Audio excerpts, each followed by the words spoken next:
Welcome to the Know It All podcast. We got a great show today. We're going to go over the soccer fixtures across Europe the last couple of weeks. Most of the European teams have been off for the holidays and the new year, but as always, the Premier League has played a ton of matches and a ton has gone down. And then we're going to get to our TV review with our TV reviewer, Dr. M. Sage. She's going to come in and talk the Mandalorian. So it's going to be a great show. Let's start out in the Premier League and what has gone down. It's been a really, really interesting couple weeks in the Premier League. Liverpool going down today. So to Southampton, 1-0. Danny Ings with a beautiful goal, a slight mistake by Trent Alexander-Arnold, but that compacts this table even more. Liverpool and Manchester United tied at 33 points atop the table. Liverpool does have a 16-goal differential way up on Man United. So Liverpool been rather poor of late. Some of those defensive problems have started to creep in as they're missing more and more guys. And the goals have not been coming, but I think that's a bit of just one of those things where the chances have been there, but they haven't been able to get the goals. But certainly them looking human has brought really a lot of teams in it. Leicester has played great the last couple of weeks. They're sitting right there just off the pace at 32. Spurs have not played great until this last game versus Leeds, but that team was right there for Tottenham and Jose style to take advantage of. But because of the poor play from Liverpool, that keeps Spurs right in the mix, about 4 points off the pace. And Man City has started climbing with 29 points up there with Everton and Southampton. Everton has been a little hot and cold. Another poor performance. They seem to have fixed the defense, but now the offense has really dropped off the map. So it should be interesting to see if they can ever find that balance of defense and offense. If they can, I think Everton can make a move definitely up this table here. And Aston Villa sits in 8th with 26 points, way off the pace, but much better than last year. I think they could definitely contend for at least a Europa League spot. I've loved what I've seen from Villa. And on the other hand, I have not loved what I've seen from Chelsea. The offense has just gone away and the defensive problems continue to persist. So what to make of Chelsea? I don't know if they get rid of Lampard. It seems a bit rash, especially with how he sort of overachieved with this team last year. So I think he's at least earned the right this year to see if he can sort of fix this thing the way it is. Arsenal has started back to their winning ways, but they sit way, way off the pace at 23 points. But at least they're winning, and hopefully they don't make any rash decisions with Arteta. I really like him. I think if you give him time, this Arsenal team will be back in the mix, but it's going to take a while. These young kids got to get more time and playing, but I love what I see from the young guys. Meanwhile, Wolves continues to struggle without Raul Jimenez. They seem to at least found some goals this last week, but once again, defense lets them down. But hopefully Wolves can find their way, but they're way back there. I think with the Jimenez injury, they've just sort of fallen out of Europa League contention. They're about 7 points off where they need to be. I don't think with all these teams to jump, they will be there. But I do think Arsenal, if they can continue these good ways, can find a way into Europa League competition. Southampton continues to really play well. Hosenhertel is if Southampton can find a way to keep him for the long term, I really just love the way this Southampton team plays. But I definitely think really big time clubs will be sniffing around him. The only thing Premier League really has to worry about is a lot of COVID problems. Fulham is going to have its third game canceled with a positive test. So that's wrecking havoc a little bit on the schedule. Luckily, there is no European competition for Fulham. So they will be, I think, able to find their way around this. Right now, I think they're just going to try to put their heads down and bullish through it. But some interesting matchups to come in the Premier League. So let's move on to La Liga. And Atletico Madrid extended their lead with a late goal after giving up a tying goal late in the thing, but found a way to score. Luis Suarez continues to pay dividends. And ended up beating Alevis 2-1. So they still remain 2 points up on Real Madrid, who it's never pretty, but are finding ways to win games, and really a total turnaround from earlier in the season. Real Sociedad sits there, 1-1 tie versus Osasuna. They seem to be slowly falling off the pack. 6 draws now, just won't get it done. So I don't know if they can hold on to a top 4 spot. That would definitely be their goal right now. 30 points. They're now 8 back of Atletico Madrid and 6 back of Real Madrid. But Villarreal sitting right there, and Barcelona with their 1-0 win. It wasn't pretty, but the goal was certainly pretty. Messi to De Jong.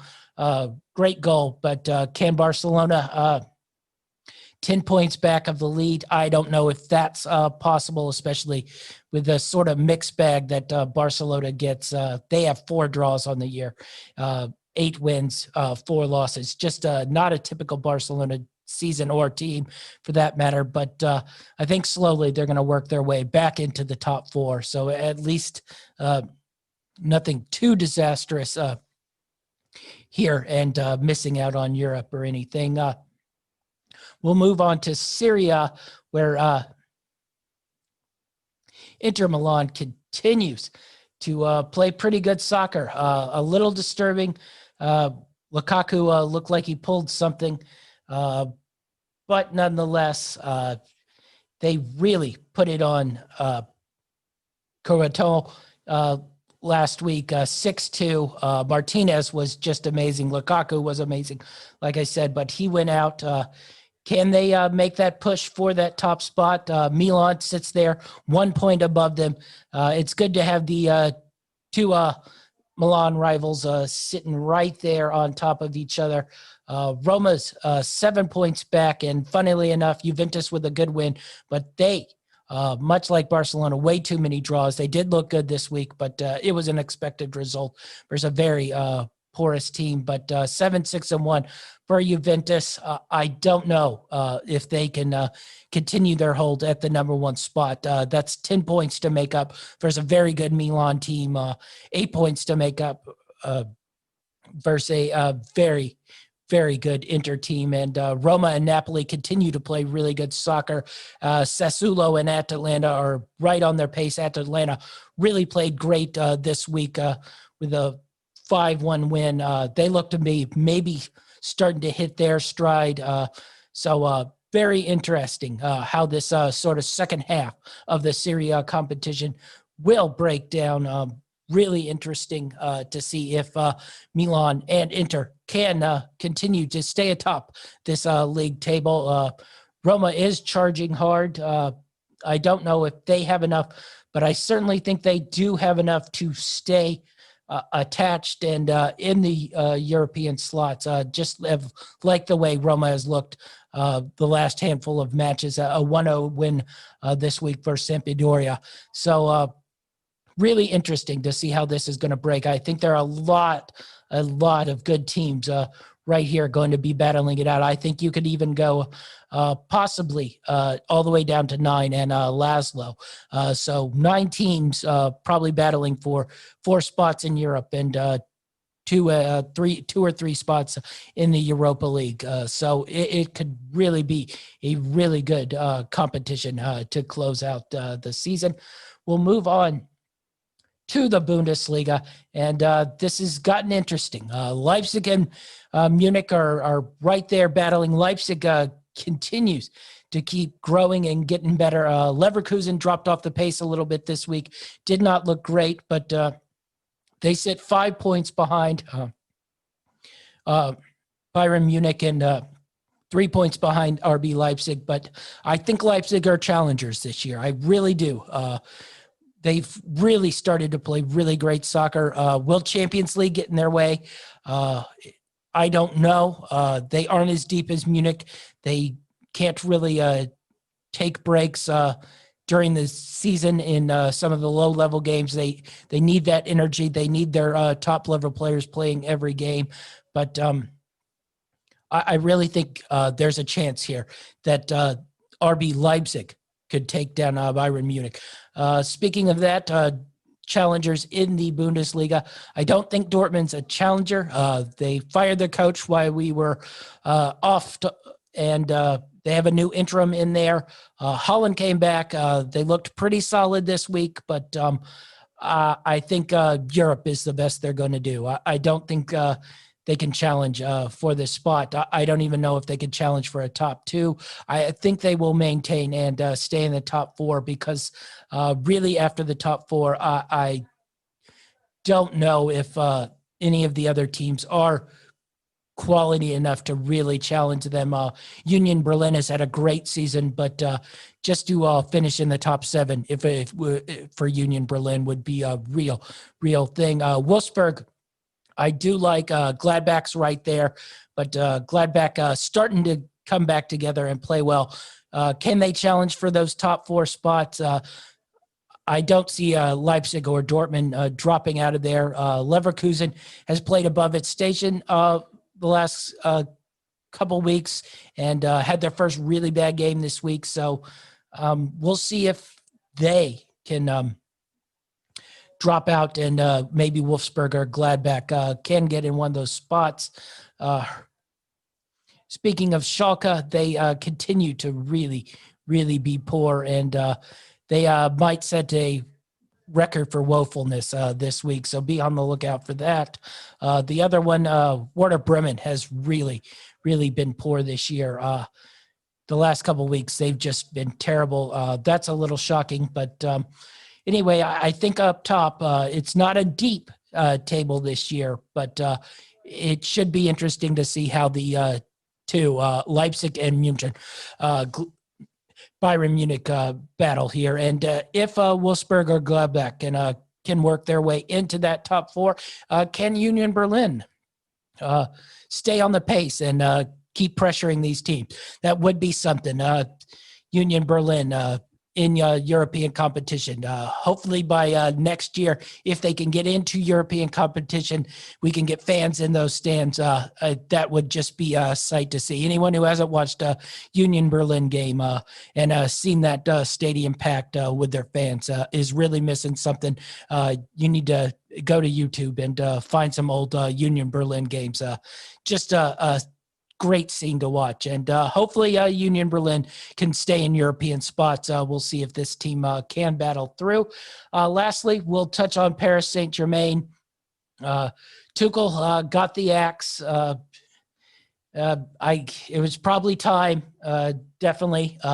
They bring in the wild card, Pochettino.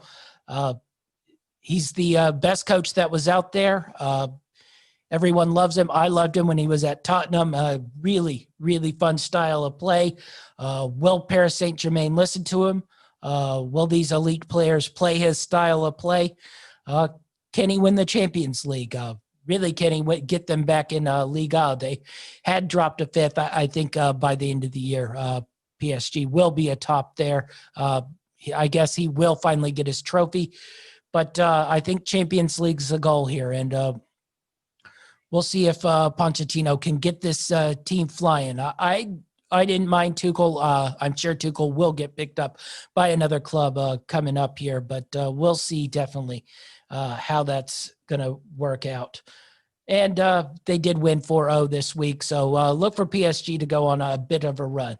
All right, that's our soccer recap. Let's go to Dr. M. Sage and our review of The Mandalorian.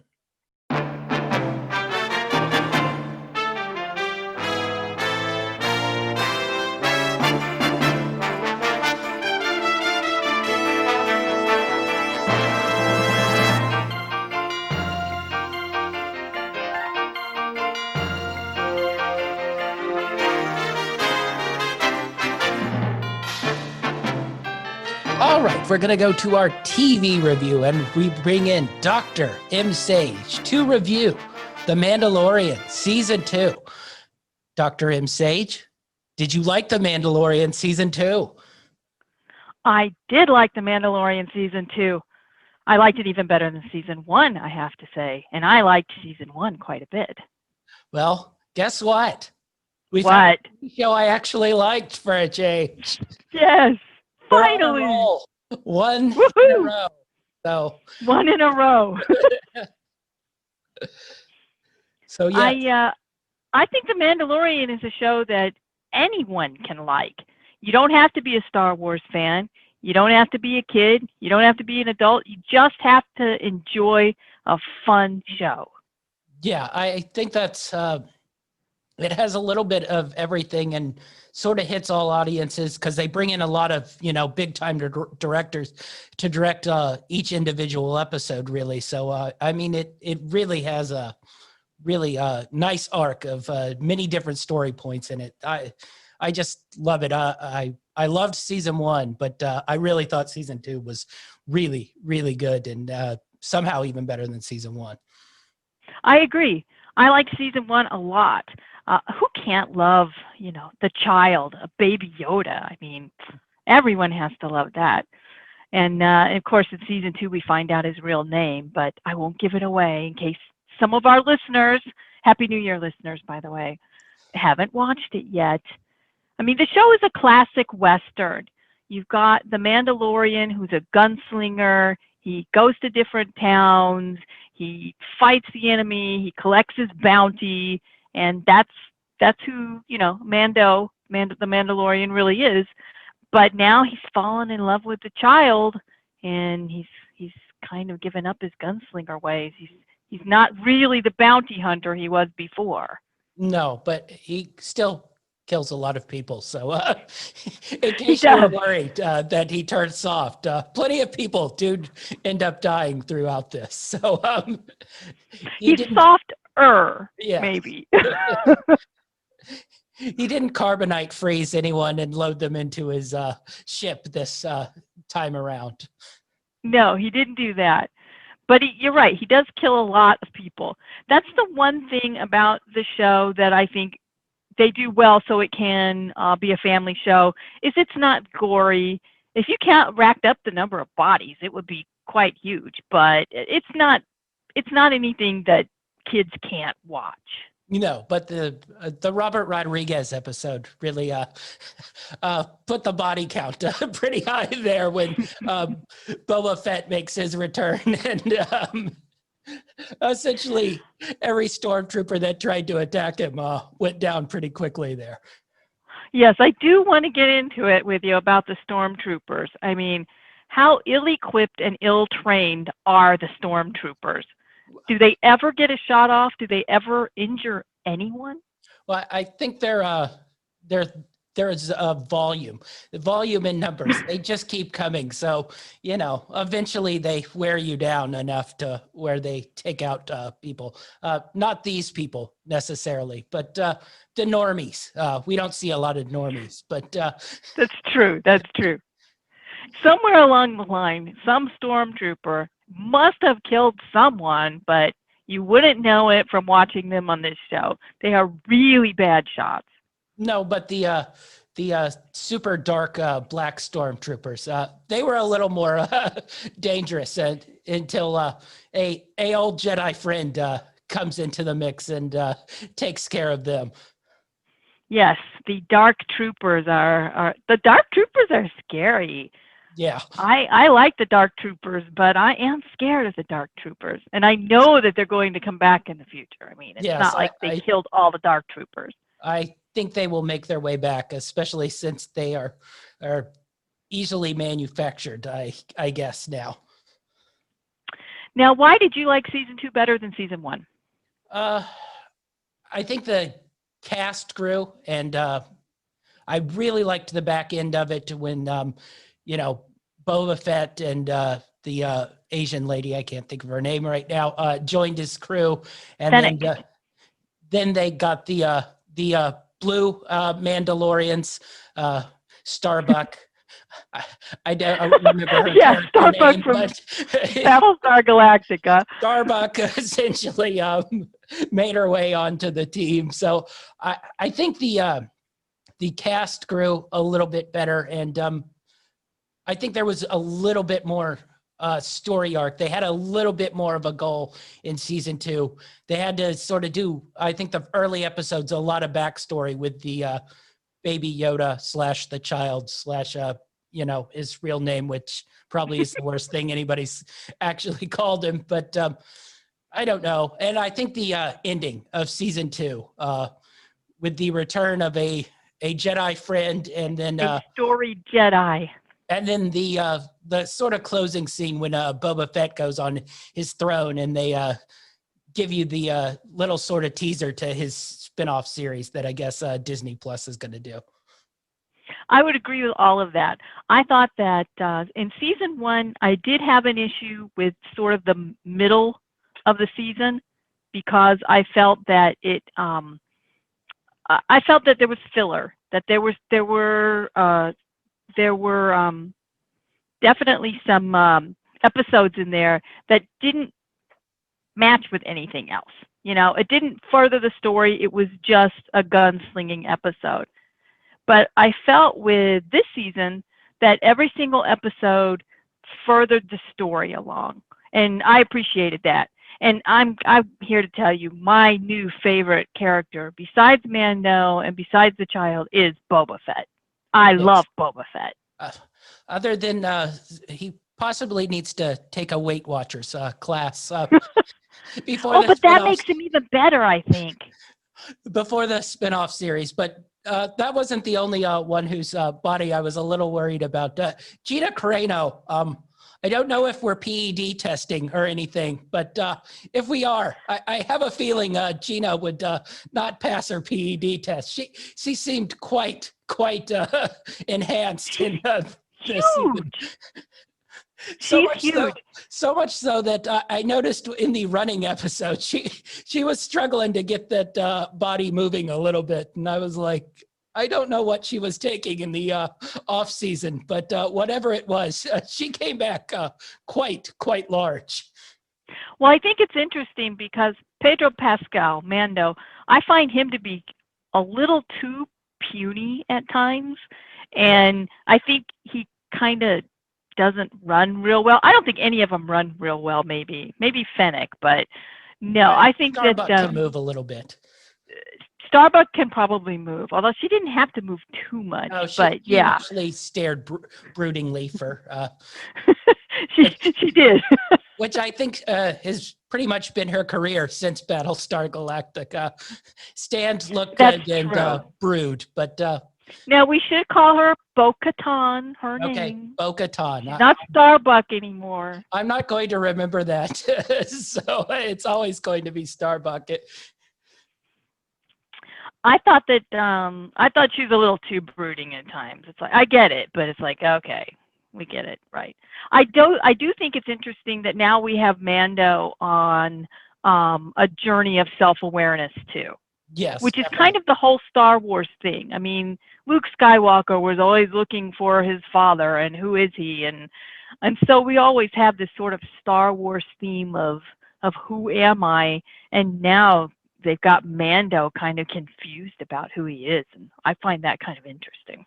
Yeah, I'm very curious what season 3 is going to be, since he no longer has his he doesn't have a sidekick with him.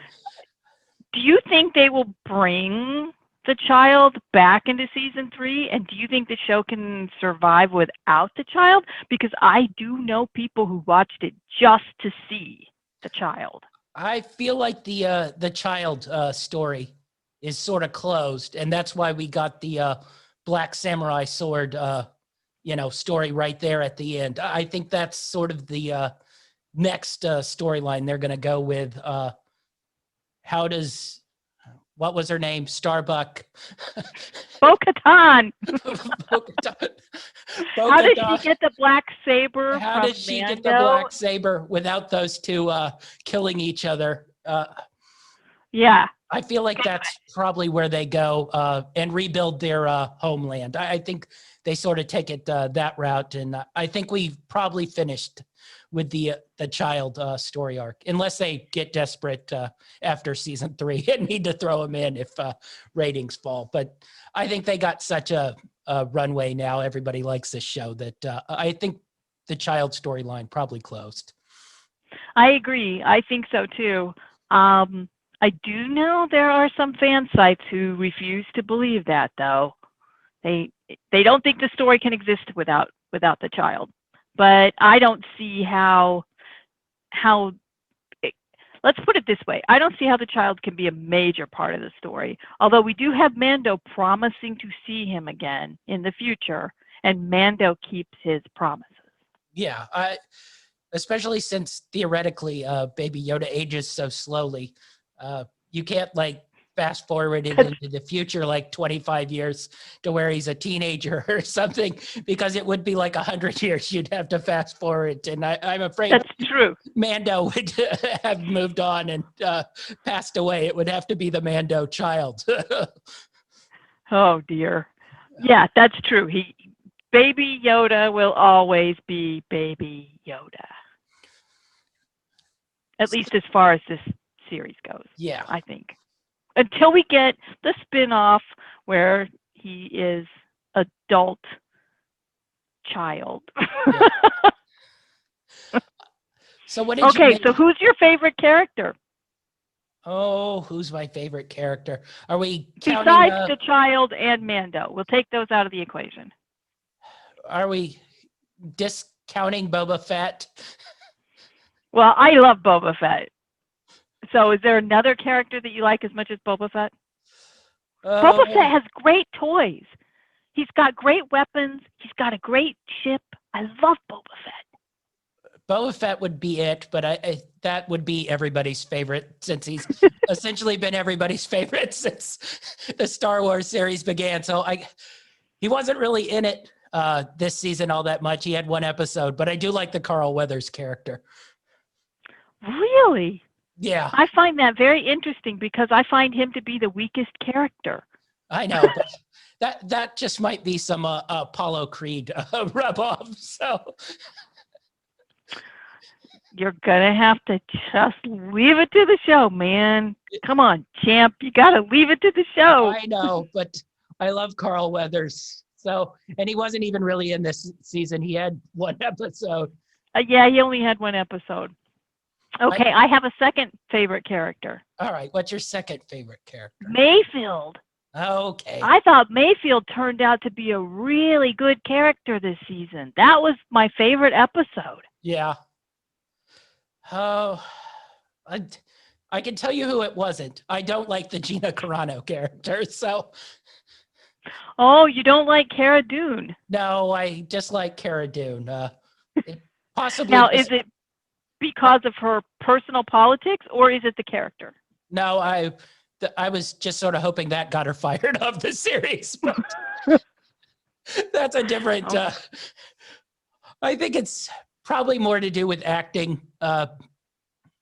She's not a great actress. No, she's there for her big, strong, tough looks, and I'm like, okay, but she's a terrible actress, and all the other ones all have to sort of work around her as she, just stares at the screen and looks like a big, large bodybuilder, which is essentially what she is. That is exactly what she is.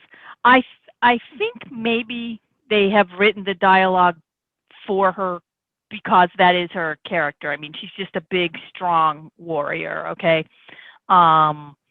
She's not a brainiac. Some of the dialogue gets pretty chunky in The Mandalorian. I can't say I think the production values are always great. I mean, we all know about Mr. T-shirt guy who had to be X'd out of the one episode. But sometimes I find that I'm watching it and I'm like, this kind of looks like a Disney ride that I might be Well, on.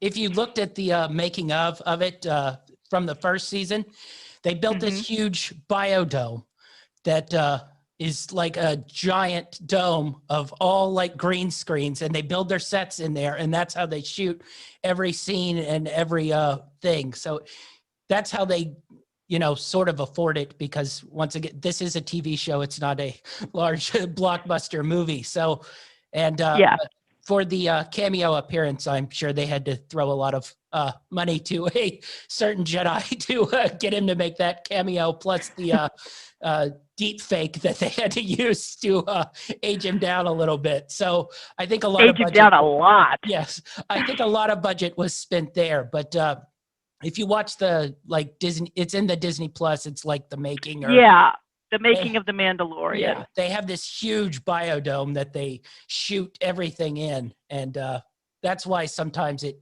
gets a little weird, because I think they, are shooting like 5, 6 scenes, at a time through just a Hmm. giant dome of green screen, blue screen type stuff.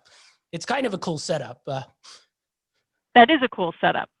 And it's more of the less of the green screen that I mind so much, and more of the actual, I don't know, ground transport. In the Yeah. Mayfield episode, the episode that I really liked, that was chapter 15, The Believer.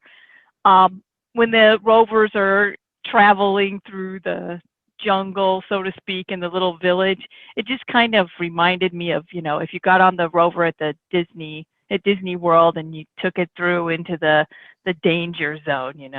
Yeah, well, I think that's sort of what the dome is. It is a giant ride of essentially filming a TV show. I know they're going to use it for all their other sort of TV shows, and they've been using it for the Marvel ones that they've been filming as well. So I think that's the new thing of at least Disney Plus TV for Well, actions. they're getting their money's worth, I guess. Yes, I know, because it was quite expensive. Yeah. I'm sure it was very expensive. It doesn't necessarily come off as expensive, but I'm sure it was. The other thing that I really enjoy about The Mandalorian is during the end credits when they show the graphic art storyboards. Oh yeah, I I love love that. that. I That's think that's great. possibly my favorite thing in the whole thing, is watching all those cool storyboards flash up at the end. Champ, you and I are agreeing on so Yeah, much I know. Well, today. we finally got the show that we both seem to hit the middle ground on the cross squares for. Yes, and we like the same things about it. This is so exciting for me. So, which episode was your favorite this season?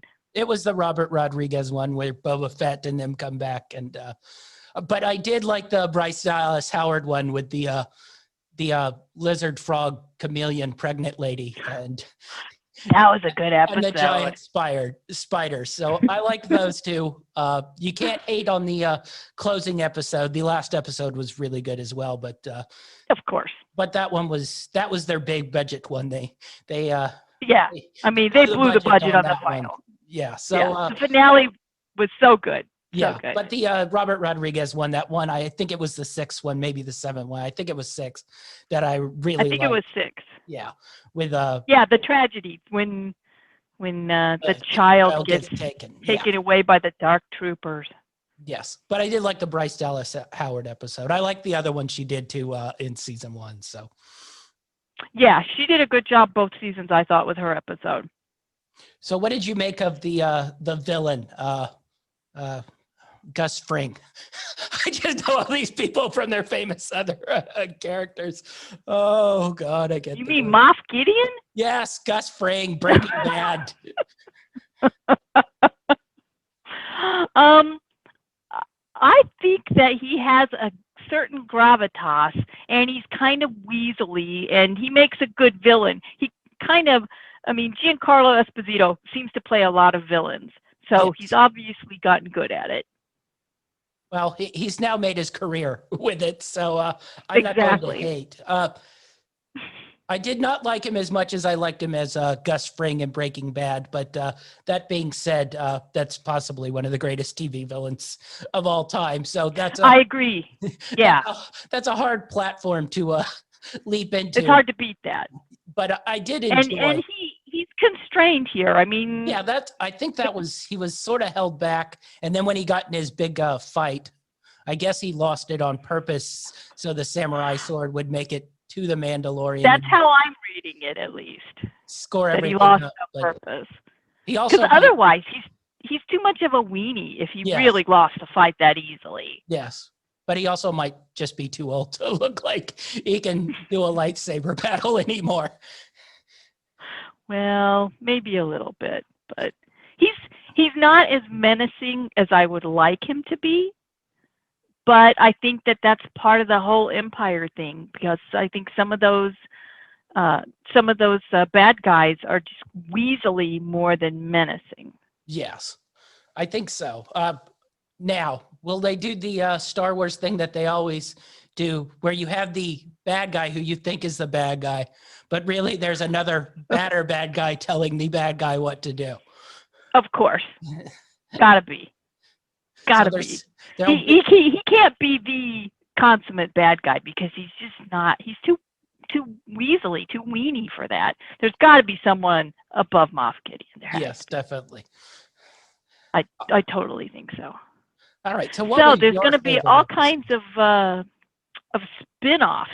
Yes, I know. Now. The Boba Fett one's coming. I don't know when, and I guess they're doing this one too. It will be back next year at the same time. I think they're going to try to do this once a year. Yeah, I think so too. I thought I had read that they're both coming out pretty much at the same time next year.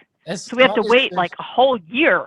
As long as there's not a Cara Dune spinoff, I'm okay with it. I don't know what the heck they're going to do with Cara Dune. I mean, even if they go to Mandalore and try to save the planet, she has nothing to do with that. So maybe they will get rid of her character. It wouldn't be the worst thing in the world. They can just send her, they could give her the Carl Weathers treatment and send her back to, I think she's on Tatooine now, isn't she? Yes. Is she on Tatooine? She's a marshal somewhere. Yeah, she's a marshal somewhere. But everything heads back to Tatooine, so I was assuming that it is actually Tatooine where she's the. Well, I was just going to say Tombstone, Arizona, but it's all the same. It is all the same. Except Tatooine has 2 moons, unlike Tombstone, Arizona. That is true. All right. So, rating-wise, what do you give The Mandalorian Season 2? I can't give it a perfect 5, but I can give it a 4.5. All right. Well, guess what? I'm giving it a What? 4. A 4. Woohoo! So we get a good I was rating. going to say 4 to 4.5. Yeah. Yeah. Really good. And I like it because it's quick. It's 8 episodes, and some of the episodes are shorter than and longer than a full. The Undoing, which we did 2 weeks ago. Each one felt like an hour long. So yeah, no, these are much quicker. They couldn't make these episodes longer. They don't have enough good dialogue, I think, to do that. But they're fun. I think it's fun for the whole family. I highly recommend everyone watch The Mandalorian. Yes, everyone watch The Mandalorian. It's right now the only thing worth anything on Disney Plus. So hopefully. Exactly. Except for seasons like 1 through 6 of The Simpsons. There's nothing else. Yeah. Hopefully all these shows that got COVID bounced will make their way to Disney Plus. I know the Marvel show's coming up in a couple weeks, supposedly. So maybe that will be worthwhile. We'll see. All right. What are we doing next week? I now don't remember. Hopefully I've watched it. We are going to do Cobra Kai. Oh, Cobra Kai. Yeah. I haven't watched it yet, but I can get through that in like 5 minutes. So, well, you see, you're up on me because I have not watched Cobra Kai before, and I've never seen The Karate Kid. So I have to do some season 1 and 2 background before I start Oh season my, 3. you have a long way to go, but it's a good journey. It probably would have been a better journey when you were a child and they were sort of coming out, because now they're dripped into 80s nostalgia. But the series is awesome. Really good spinoff off of the movies in the 80s. So Now I'm looking forward to I seeing think it. you'll like it. I Cheese at its best. might. I might like it. The 80s nostalgia, that's my era, you know. Yes, except the movies aren't 80s nostalgia. They're just 80s. No, they're just the 80s. The problem with the Karate Kid is I think it came out in 84, which was when I was graduating from high school, so I was kind of beyond Karate Kid age. Yes, So I know you are I too never. cool for the Karate Kid. It hit me Yeah, right in the. I was a very, very cool high school student. Well, it hit me dead into the heart of being a young child and Karate Kid being on. So I soaked it all up as it made its way through. Well, I look forward to discussing Cobra Kai with you then. Yes, definitely. All right. So a 4 and a 4.5 for The Mandalorian. A definite watch. Cobra Kai coming up next. That's our show, and we're out.